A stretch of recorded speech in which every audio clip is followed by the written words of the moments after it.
বিএনপির স্থায়ী কমিটির সদস্য জনাব সালাউদ্দিন আহমদ সাহেব বলেছেন, আমরা সবাই রাষ্ট্রের কাছ থেকে দাবি দাওয়া পেশ করি, খুব স্বাভাবিক, কিন্তু রাষ্ট্রকে আমাদের দেওয়ার চেষ্টা করা দরকার।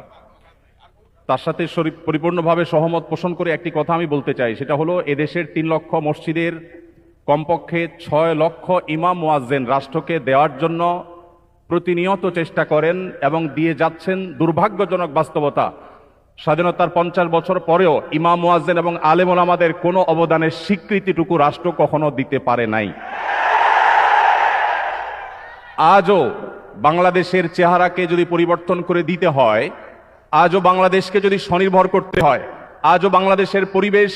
সচেতনতা সৃষ্টি করে যদি সাফল্য অর্জন করতে হয়, পরিবেশ বিপর্যয় যদি রোধ করতে হয়, যে কোনো দুর্যোগ মোকাবেলা যদি সফলভাবে করতে হয়, দেশের শুধু মসজিদগুলোকে, ইমাম মুয়াজ্জিনদেরকে যদি রাষ্ট্র অন করে, ইমাম মুয়াজ্জিনদেরকে যদি সে সুযোগ দেয়, তাদেরকে যদি অন্তত কাজ করবার পরিবেশটা করে দেয়, আমার বিশ্বাস বাংলাদেশের চেহারা পরিবর্তন করতে আর কোনো কিছুর তেমন বেশি প্রয়োজন হবে না। 3 লক্ষ মসজিদ